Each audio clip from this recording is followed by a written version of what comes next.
Hello, YouTube friends. Ben Ochart here. Thank you for tuning in. Some of you complained on the last on the last live stream that you missed the fish background. So I decided to go ahead and do a quick little remix, and here's the fish background. Here you have it. And I prefer it too. I was sitting in the offices of my son, a company called Gong up in San Francisco. And so I didn't have access to my aquarium as much as I would have liked to have packed it and taken it with me. At any rate, here's a remix for you, for those of you who wanted the aquarium on the background. I'm going to take a different twist, perhaps take a different angle, and certainly some different comments than the things that were discussed on Saturday. So let's go ahead and jump right into it. Of course, I always do a shout out, even though this broadcast is not actually live. I want to do a shout out to the moderators who work so hard and who are really under-acknowledged and certainly not paid or rewarded monetarily to do this. They are volunteers, and I appreciate them greatly. Dennis Riddell, Kevin Green, and of course the amazing Candy Overhols. And we added to that group, we've added Gurvinder Parmar. Gurvinder Parmar is now a moderator. And what is a moderator? It's just somebody who helps to take care of the stream, make sure that things are running right. They give me feedback when the stream is occurring and let me know that things are okay. And they also watch out for trolls and people who are being rude or impolite or that kind of thing, and they delete and take care of that kind of stuff. So they're basically the bouncers of the live stream, and so thank you to them very much. For those of you who want to support the channel, of course, we're still offering the hoodies at $10 off. You can see the code there. Someone reported they had a problem with the code. Be sure you copy it exactly the way it's written there. It has to be used exactly that way. It should be good until the end of the first week of February, and then that code will go away. You can still use the live stream. I'll still keep live stream available to you for t-shirts, tank tops, hoodies, mugs, whatever you like, and you can get 10% off using the live stream. And just go below any one of my videos, you'll see the Teespring logo there, and just click on that. That'll take you to the store, and you can go from there. So we had a few videos that had come out. They got some interesting responses. I got some good feedback on all of them, and certainly some good advice on something is wrong. We were up to about 5,900 views, and got some great feedback. I was surprised how many people told me that they have a fish that has a bit of a concave stomach and has always been that way, has always appeared that way. So I thought that was kind of interesting that a lot of folks are experiencing that. I have run my fish through, through two series of Metro, and as well as Focus. Focus, of course, helping them to absorb and eat the food. I was soaking the food in the Metro product, and then adding, of course, putting Focus in there as well. And I certainly, when you treat a large tank, like if you're treating 150, like the tank behind me, it's going to get real expensive real fast. This, of course, is the advantage of quarantine. But if you think you have a parasite, it's advisable that you treat the entire tank, because chances are everybody is infected. So we also had the what if it's all baloney, and that one, of course, hit the hornet's nest, and we had a lot of folks commenting on their thoughts on beneficial bacteria, whether they thought it was a good thing, a bad thing, to buy expensive beneficial bacteria media, or that promised to house large amounts of beneficial bacteria, whether they thought that was valid or a hoax. We had even Pond Guru chimed in on the discussions, which were very, very interesting. And on both of those videos, what if it's all baloney, and also the gym socks. The gym socks video, I had someone commented under it, well, wait a minute, I never saw mention of gym, where's the gym socks? I think somebody was expecting me to throw gym socks in my fluval, but the title Gym Socks as Filter Media was actually taken from the final comment that was made, one of the final comments made by Corey of the Aquarium Co-op, who mentioned about how he knew somebody that was using gym socks and was very, very successful, and how at first he thought that person was crazy, and then afterwards realized that they were probably a genius in how they were doing that. So those videos, the baloney video is over 10,000 views, and the gym socks is about 6,300 at the date of this video. So definitely check those out, and check out the video. And like I mentioned on Saturday, whether you like the video or not, or whether you want to watch the video or not, go to them and read the comments. One person said that the the comments should be a course. You could do a class based on the comments. So I thought that was very, very interesting. And this is going to move along a little faster than usual, but because of course it's a review of what occurred on Saturday. I also released a video on a small hang-on back filter. That was on Sunday, yesterday. It already has 1,700 views. People are enjoying it. And I thought that little hang-on back filter was kind of cute. I thought I think it'll do what it's supposed to do. And I love the fact that it came with a pre-filter. And so, and you can adjust the filter inside of it, so it's a little higher, so the water really does get nicely filtered. And so take a look at it. If you haven't checked it out already, please do so.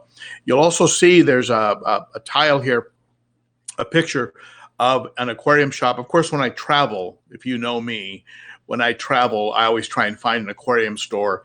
And I did so this time. I found 6th Avenue Aquarium and Flowers. Very, very San Francisco. It truly is a flower shop on the front end. And then as you go into it, you'll discover a very unusual, very unique aquarium store with a tremendous amount of variety.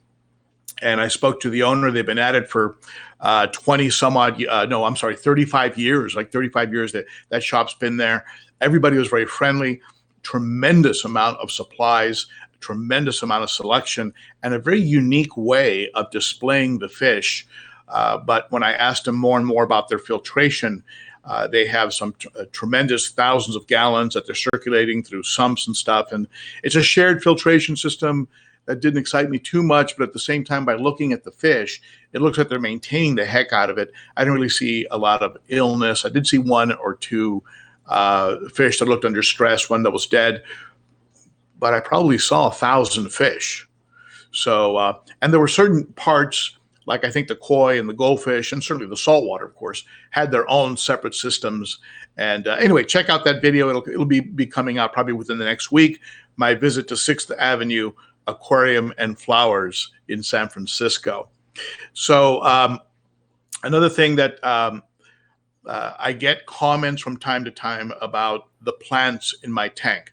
People like these plants. You can see them here, these right here, and the ones you see right there in the picture. Those are from a company called Elite Cichlids, and they just sent me some plants. You can see them here. They have a nice base.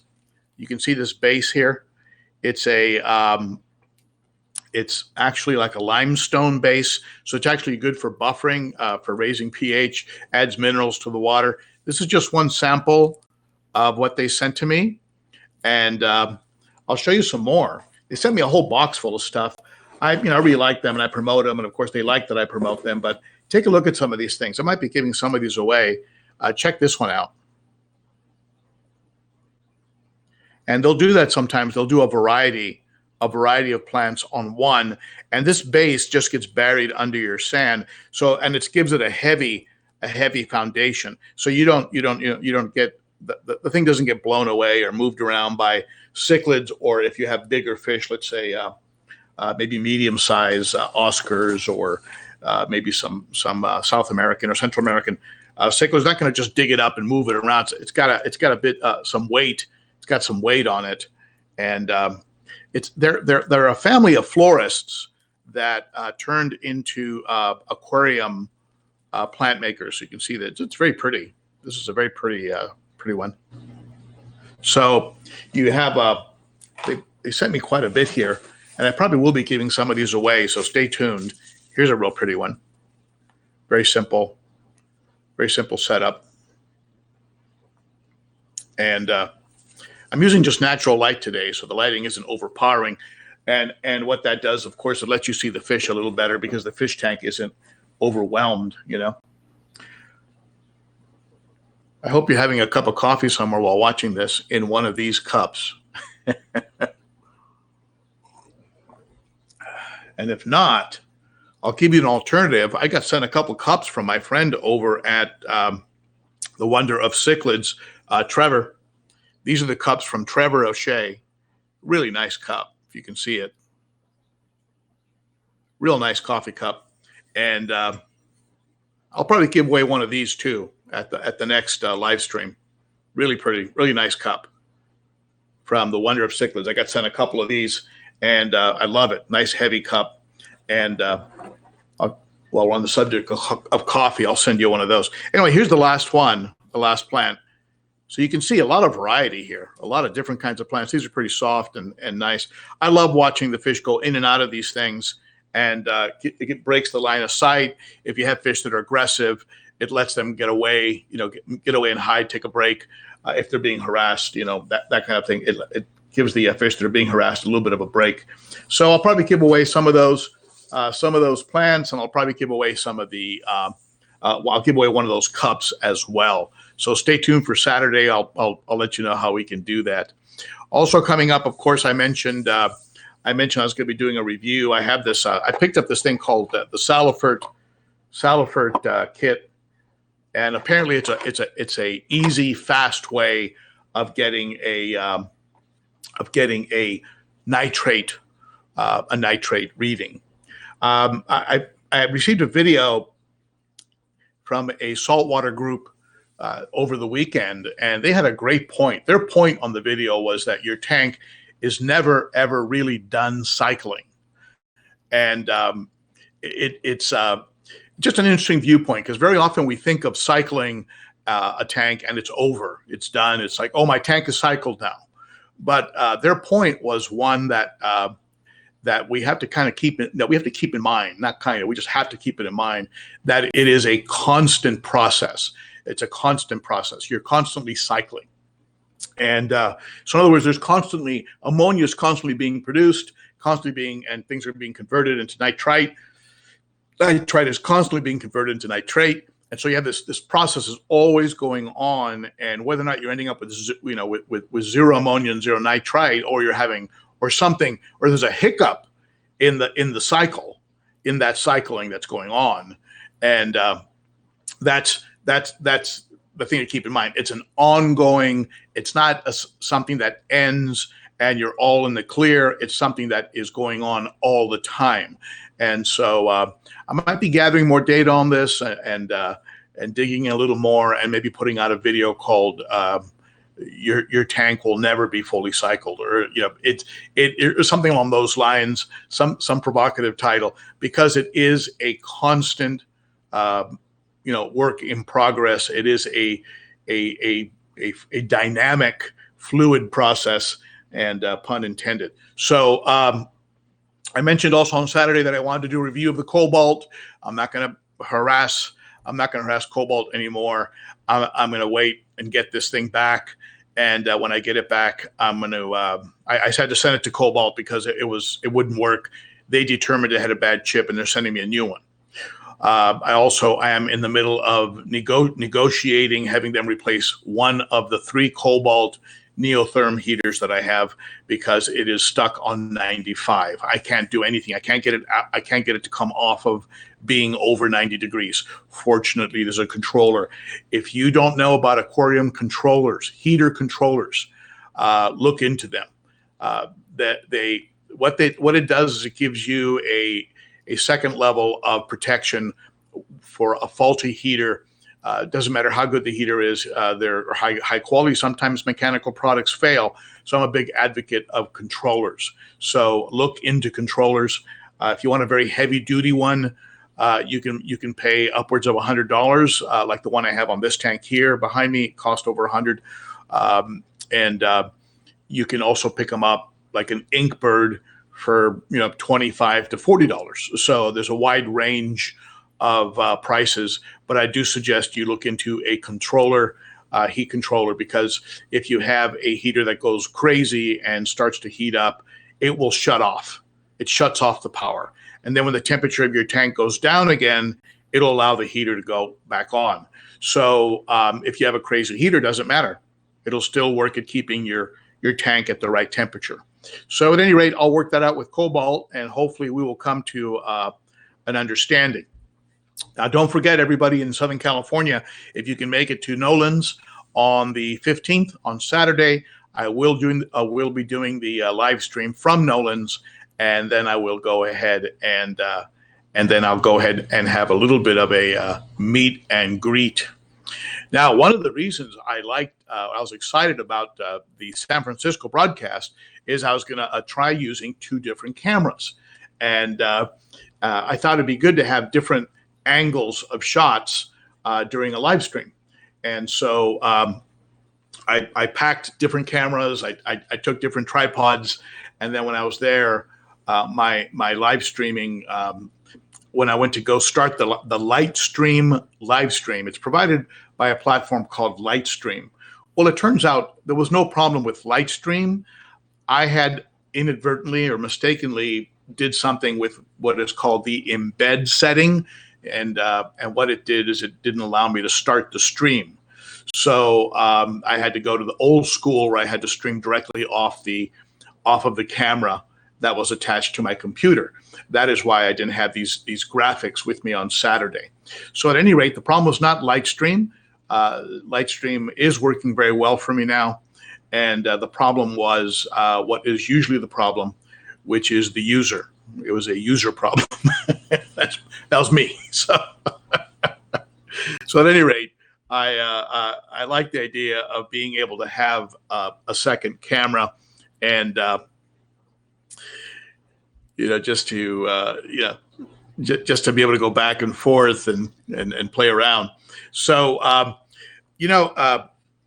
the topic of Saturday, and the reason I used, as you know, that Bruce Lee quote of "Be water," was because all of us seem to be, a lot of fish keepers are trying to look for that key answer, that one answer that everybody is looking for. How many fish can I put in a 60-gallon? How many cichlids can I put into? How many filters do I need on how many? And it's you kind of get into you have to imagine that it's just a very dynamic, very fluid process, and there are no one answer fits all. That does not exist. So if you're looking for that, you're not going to find it. I'm sorry. So you have to be able to think very three-dimensionally. You have to be able to think of like, okay, well, I add fish, I may need a little more bacteria. I remove fish. I might not need as much filtering. I mean, it's a constant orchestration. You have to be thinking in terms of all of these elements.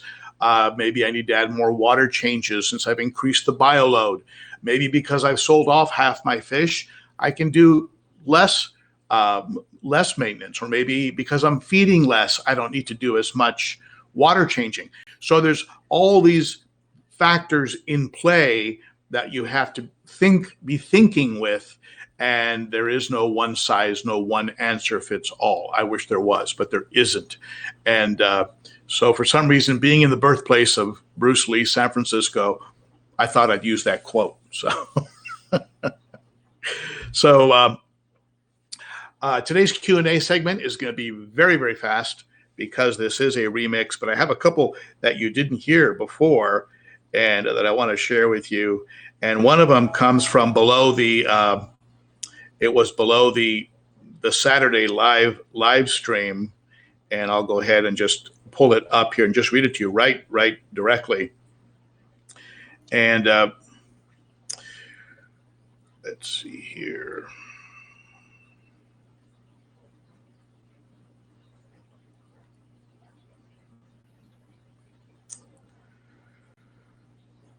This is from Christopher.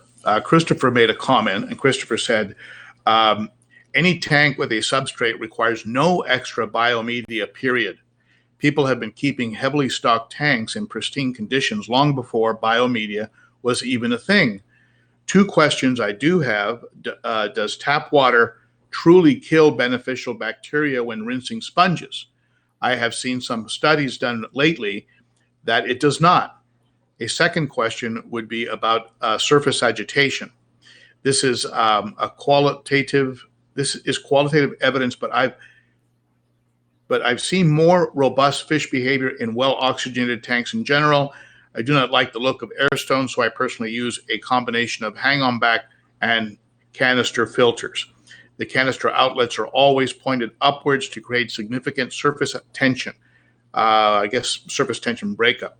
But I personally have a theory that hang-on back filtered tanks seem to promote higher oxygen content with the water cascading on top of the water. I keep my water levels high to create that ripple across the entire width of the tank, although the surface agitation looks similar in a canister filter. I believe that water hitting the top of the surface results in better agitation than simply pointing an outlet pipe upwards from a canister. This is my theory. Perhaps there is something to the theory that closed loop systems such as canister filters just build up gunk and nitrates without much benefit outside of mechanical filtration. I've lately started leaning toward dual HOB filters to cover the entirety of the aquarium flow areas with about five times the gallons per hour pumping in each. So 5 times the total volume of the tank, I'm assuming.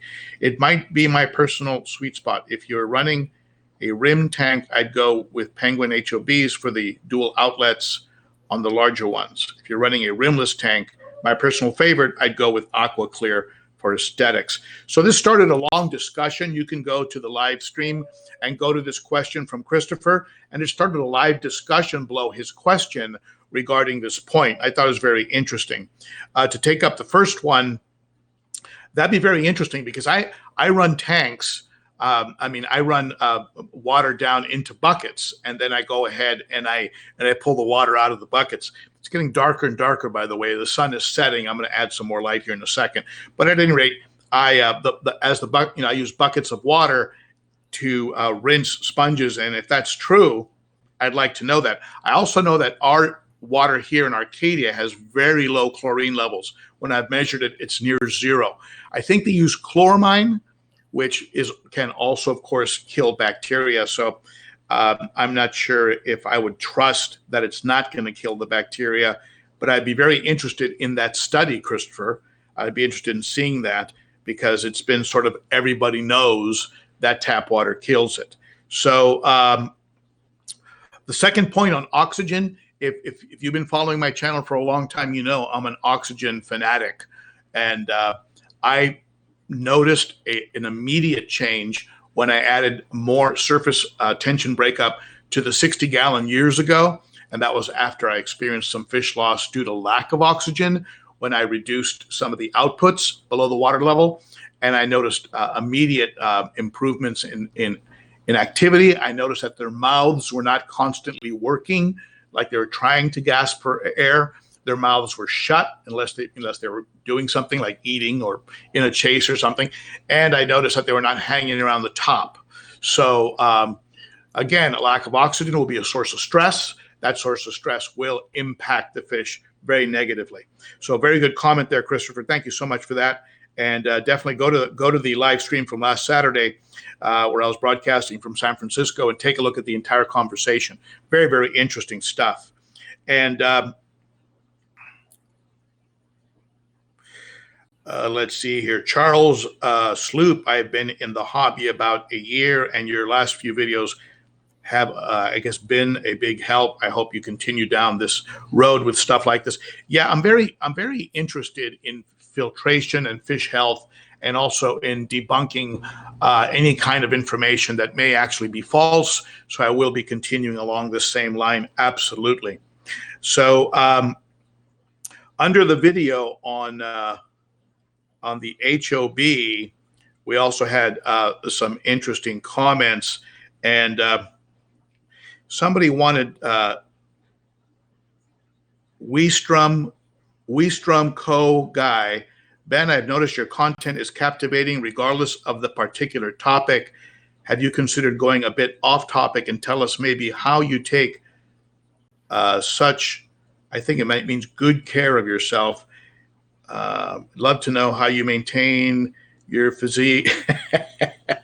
Since while I'm uncertain of your age, I know you have adult children. I could be alone here, but if you agree, I understand this may not be the best idea. Just giving you,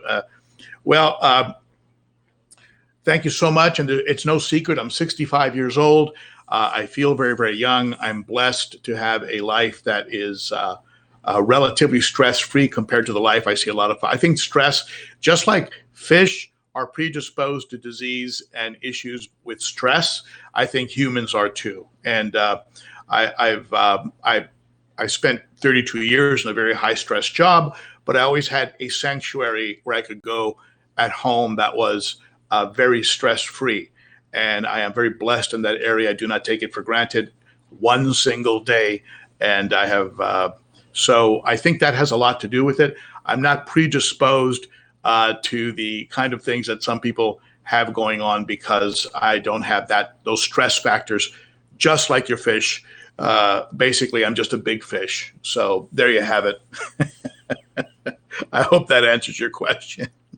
So at any rate, we'll get more into the Q&A this coming Saturday, more of the questions that were asked underneath last week's videos. And of course, I'll take up more of your live questions in the Saturday segment of Cichlids and Coffee. I want to thank you for tuning in. I appreciate it very much. And let me know what you think about being able to use different cameras. And sorry about the poor lighting. The sun is going down, and I got started a little bit late. Usually I have actual fancy lighting set up and things of this nature. I didn't want to do it today because I wanted the lighting to be mostly on the tank behind me. You're getting a real nice exposure of the tank, so you can kind of see those fish. And that was the complaint that encouraged me to do this remix video for you. Okay, so that's it for me. Thank you so much for tuning in, and I will see you on Saturday. Bye-bye.